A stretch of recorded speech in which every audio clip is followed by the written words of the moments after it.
ऐसे में सवाल है कि क्या ममता बनर्जी के बयान से बीजेपी को चुनाव में फायदा होगा? रामनवमी पर दंगे की बात करना वोट के ध्रुवीकरण की कोशिश है।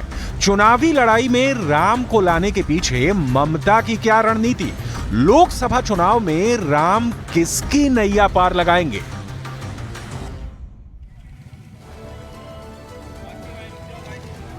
और ये देखिए, शामली के तमाम वोटर्स इस वक्त आपको यहाँ पर स्क्रीन पर नजर आ रहे हैं। गन्ने के खेत पे हम, मेरे ख्याल से कटाई जो है गन्ने की हो चुकी है। हम गन्ने के खेत में मौजूद हैं। यहाँ पर वोटर्स के मुद्दे क्या रहने वाले हैं ये तो हम चर्चा करेंगे, लेकिन वहाँ स्टूडियो से हमारे साथ दो खास मेहमान जुड़े हुए हैं। भारतीय जनता पार्टी से राष्ट्रीय प्रवक्ता के शर्मा साहब और हमारे साथ समाजवादी पार्टी के अनुराग भदौरिया साहब राष्ट्रीय प्रवक्ता जुड़ चुके हैं। आप दोनों का बहुत बहुत स्वागत है। शर्मा जी, शुरुआत मैं आपसे कर रही हूँ। कल एक बहुत बड़ा दिन है, लेकिन उस बीच बंगाल में आप पर बड़ा आरोप ममता बनर्जी लगाती हुई। देखिए रूपिका जी, कल रामनवमी है और मैं एक दिन पूर्व पूरे देश की जनता को आपके चैनल के माध्यम से बधाई देना चाहता हूँ, शुभकामना देता हूँ। और इस दिवस की महत्ता जो है, मैं समझता हूँ 140 करोड़ भारतीयों के लिए बहुत महत्वपूर्ण है। अभी अभी भगवान राम लला का प्राण प्रतिष्ठा अयोध्या में हुआ है और पूरा देश जो है कल भगवान राम की जो सूर्याभिषेक होगा उसकी प्रतीक्षा कर रहा है। तो उत्साह और उमंग का वातावरण है। निश्चित तौर से हमारे लिए खुशी का विषय है। हाँ, समाजवादी पार्टी और इन लोग के लिए तो इनके तो छाती में दाल मूंग रहा होगा, क्योंकि ये जिस तरह से राम मंदिर का विरोध इन लोगों ने किया, रामलला का विरोध किया, निहत्थे कार सेवकों को हत्या करवाई समाजवादी पार्टी के नेताओं ने मिलकर उस समय, ये लोग के तो छाती में दाल इस समय शर्मा साहब, ये सारी बातें तो आप कह सकते हैं, लेकिन आप पर वो सीधा सीधा आरोप लगा रही हैं कि वहाँ बंगाल में जब जुलूस निकलेगा तो मामला बड़ा सेंसिटिव है, आप लोग जो है दंगा करवा सकते हो। छोटी मोटी बात नहीं कर रही हूँ, बड़ा आरोप आप पर लगा रही हैं। देखिए, मैं इस बात को इसलिए शुरू में कहा कि कल वो जो ये तो एक 10 दिन से लगातार रट्टा लगाए बैठी हुई है, वो दंगा होवे छोड़बे ना, ये क्या है? एक राज्य की मुख्यमंत्री हैं, उस राज्य में कानून व्यवस्था उनके हाथ में है। दंगे का यदि उनको इतना बड़ा अनुमान है तो कर क्या रही हैं? वो दही जमा के बैठी हैं अपने हाथ में, उनके लिए करने के लिए वहां कुछ नहीं है। वो केवल इसी सवाल को आगे ले जा और दंगा यदि हुआ, रोबिका जी यदि दंगा हुआ, दही जमा कर बैठी है, बड़ा ममता बनर्जी बड़ा चैलेंज करते हुए यहाँ पर के शर्मा। हेलो, मुझसे पूछ रहे हैं आप? हेलो जी, हाँ आप ही से पूछिए। हेलो जी, देखिए भारतीय जनता पार्टी के साथ समस्या क्या है। भारतीय जनता पार्टी महंगाई का मां बोलने से भी डरती है और बेरोजगारी का बाप बोलने से भी डरती है और भ्रष्टाचार का भी बाप बोलने से डरती है। ये देखो, ये जो पहले भ्रष्टाचार का आरोप लगाते थे दूसरों के ऊपर में, आज जो भ्रष्टाचार पे बात ही नहीं करना चाहते। सोचो, और जो क्योंकि भ्रष्टाचारी अपने साथ ले आए सारे के सारे, तो बात कैसे करेंगे बेचारे, उनके करेंगे भी कैसे? महंगाई से कमर टूटी उसके बारे में कैसे बोलेंगे? बेरोजगारी से लोग आत्महत्या कर रहे हैं, कैसे बोलेंगे? मैं आपके बीच में नहीं बोला, चुप रहिए। महंगाई, बेरोजगारी, महिला समस्या, इससे बड़ा विषय कोई हो सकता है क्या? आप बात नहीं करना चाहते, आप चुप रहिए। मैं आपके बीच में नहीं बोला था। पेट में दर्द, गुड़गुड़ी होने लगी, गुड़गुड़ाने लगा, जनता की बात हुई, गुड़गुड़ाने लगे। ये है असली चेहरा। देखो देशवासियों, ये आपके समस्या पे बात नहीं करना चाहते,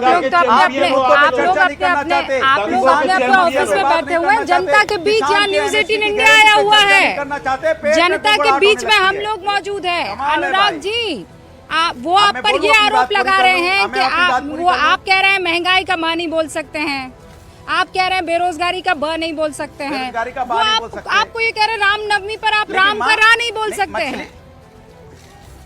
मैं तो बोलता ही हूं, उसमें क्या बोलना भाई? प्रभु कण कण में है, कण कण में प्रभु है। धर्म हमारे लिए आस्था का विषय है, राजनीतिक विषय नहीं है। रूबिका जी याद रखिएगा, भारतीय जनता पार्टी के राजनीतिक विषय हो सकता है, आस्था और राजनीति में फर्क होना चाहिए। राजनीति में क्यों आते हैं लोग? क्यों आप नेता चुनते हो? आस्था और राजनीति में फर्क होना चाहिए। शुभ्रा और बादल देवनाथ दोनों हमारे साथ मौजूद है। सर मैंने सुना आपकी नहीं, बात मेरी को। बात देखिए पूरी हो जाए, आप बात प्लीज पूरी हो प्लीज जाए। आप भदौरिया जी नहीं, मैं एक आपका सेकंड, वापस एक रुक सेकंड, करूंगी। नहीं, 2 सेकंड। मैं देखिए 2 धूप में सेकंड, शामली 2 की सेकंड, जनता 2 सेकंड, चल कर अरे खेतों 2 के बीच, आप तो सेकंड, खुद खेती 2 करते हैं, सेकंड, आप 2 जानते हैं ना सेकंड, सर। 2 एक बार मैं सेकंड, आप लोगों अरे के 2 ओपनिंग सेकंड, रिमार्क लेकर और फिर अरे 2 मेरे इन सेकंड, मेहमानों सर। के, ये खास मेहमान है। अरे वो मेरे भी मेहमान हैं, मैं भी, अरे हमारे भाई बंधु हैं, हम एक ही खून के, मेहमान नहीं इसलिए है, कहते हैं आपके ना वोटर भारत हैं। के हम सब एक दे साथी दिया हैं। तो बीजेपी जीत वाले जाएंगे, थोड़ी नहीं दिया हैं तो- डिवाइड एंड रूल करते हैं, हम तो उनको अपना भाई है मेरे वो। अरे मेरे भाई हो, मेरे साथ हैं भाई। 10 सेकंड वो में बात बोलेंगे पूरी अभी कि कीजिए इंडिया ना। गठबंधन जीतेगा, देश आगे बढ़ेगा। सुनिए मेरी बात सुन लीजिए, ना बेरोजगारी की चर्चा, ना रोजगार का पर्चा, ना अपराधी की बात, ना किसानों का साथ कोई, ना बात हुई महंगाई की, ना बात दूध और दवाई की, बस जुमलेबाजी जुमलेबाजी जुमलेबाजी। इस बार निकासी यार निकासी, भारतीय जनता पार्टी की निकासी तय है। ये मेरे साथ जो आपके साथ जनता है वो भी बोलेगी इंडिया गठबंधन जिंदाबाद। समाजवादी पार्टी के को शर्मा जी वोट 20 की सेकंड में कुछ जवाब नहीं दे दीजिए। पूछिए। बढ़िया कविता पढ़ी है, इस बार कह रहे हैं आपकी निकासी निकासी निकासी। नहीं, जनता ने इनको कविता पढ़ने के लिए ही छोड़ दिया है, राजनीति में तो कुछ बचा नहीं। एक सीट के जो है पार्टी नहीं बच रहे हैं, तो अब ये क्या करेंगे? शेरो शायरी करेंगे, कविताएं पढ़ेंगे। अच्छा है, कुछ धंधा तो मिलेगा इनको। महंगाई, अब तो राजनीति है नहीं। अब रही बात, देखिए हमने तो नहीं कहा रूबिका जी कि दंगा की बात कौन कर रहा है? ये इनको महंगाई और बेरोजगारी की बात करनी थी, तो ये ममता बनर्जी और ये सब मिलके दंगा क्यों कर रहे हैं? इसीलिए कर रहे हैं कि ध्रुवीकरण हो, मुस्लिम वोट बैंक का सौदा करेंगे, इसीलिए ये इस पर बात नहीं करना चाहते। हम तो नहीं लाए फिर आगे वो एक धर्म की राजनीति। 10 दिन से तो ममता बनर्जी लगा रही ध्रुवीकरण के लिए इस है। तरीके के आरोप अब लगा ये रहे हैं। आप दोनों रुक जाइए, आप रुक जाइए और प्लीज। सपा एक जो मिनट है, मुझे अपने 2 और मेहमानों को देने दीजिए, मैं आगे बढ़ना चाहती हूँ उसके बाद। प्लीज आप रुक जाइए। अनुराग जी और के शर्मा जी, फिर बता रही हूँ, यहाँ अरे कड़ी जनता धूप जान में चुकी हम है, जिन जनता लोगों के के साथ साथ नहीं बैठे है, हैं, आज सबसे प्रोग्राम के महत्वपूर्ण बच्चों ये की लोग बात नहीं हैं। करेंगे। हाँ तो जनता को बोलने का मौका तो दीजिए आप लोग। आप अपनी बात पूरी कर चुके हैं, मुझे 2 और मेहमानों को यहाँ पर इंट्रोड्यूस कर लेने दीजिए और फिर यहाँ की जनता से बात करना है मुझे। शुभ रास्ता, आस्था का विषय है धर्म, राजनीतिक विषय नहीं हो सकता है। ये चीख कर अनुराग भदौरिया याद दिलाने की कोशिश कर रहे हैं। जी रूबिका जी, वो याद दिलाने की कोशिश कर रहे हैं, मैं भी उनको याद दिलाने की कोशिश कर रही हूँ कि आखिर धर्म को, आस्था को राजनीतिक विषय बनाया किसने? जब स्टेट का काम केवल लॉ एंड ऑर्डर को रेगुलेट करना है, तो स्टेट ने सेक्युलरिज्म शब्द को भारत के संविधान की प्रस्तावना में जोड़कर क्यों ऐसा बताया कि इस देश में धर्म और स्टेट को अलग अलग होना जरूरी है? तो तब से चला आ रहा है ये डिबेट, और ये डिबेट चलेगी रूबिका जी। ये डिबेट तब तक चलेगी जब तक कुछ आइडेंटिटीज को अपने आप को असर्ट करने में दिक्कत महसूस नहीं होगी, जबकि कुछ एक के असर्शन में प्रॉब्लम होगी। और मैं ये दोनों तरफ से कह रही हूँ, मैं दोनों तरफ की बात कह रही हूँ। जब तक ये क्लियर नहीं होगा हमारे यहाँ कि धर्म हमारी आस्था, हमारी संस्कृति, हमारे लाइफस्टाइल का पार्ट है, आप इसको एक्सेप्ट कीजिए, चाहे वो कोई भी धर्म हो। आप यहाँ पे वेस्टर्न पैरामीटर नहीं ला सकते। अनुराग जी कह रहे हैं, अनुराग जी से जब समाजवादी पार्टी के जो कुकृत्य थे कार सेवकों को लेकर के, तो इनसे पूछ लीजिए, तो फिर ये चुप हो जाएंगे, इसलिए कुछ बोलेंगे नहीं। आज ये उन्हीं के साथ, चाहे वो राजीव गांधी के कार्यकाल में हुआ हो, चाहे वो मुलायम सिंह यादव जी के कहने पर हुआ हो, इन दोनों पार्टीज ने तो अपना चेहरा दिखाया। तो इसमें और बात रही जहां ठीक है, जो भारतीय देवनाथ जनता जी। पार्टी की नाकामी की वजह से मैं लोगों ये की मौतें आपके हुई, माध्यम उनके से बारे में अन्य बोल दो। मंत्रियों के माध्यम से भी नोटबंदी कहती से जो आई भारतीय, हूं। नहीं नोटबंदी से जो अगर लोग लाइन में लगे राजनीति जिनकी में मौतें लड़ाई हुई, है, तो वक्त खत्म हो गया ना भाषणबाजी का। जिनका कुकृत्य अब तो वक्त खत्म हो गया ना। बादल देवनाथ जी, आप किस बिना पर आरोप लगा रहे हैं? रामनवमी का जुलूस पूरा हो जाने दीजिए, निकल जाने दीजिए। आपका जो काम है स्टेट में लॉ एंड ऑर्डर का, उसे पूरा कीजिए ना। ये दीदी काहे भड़का रही है?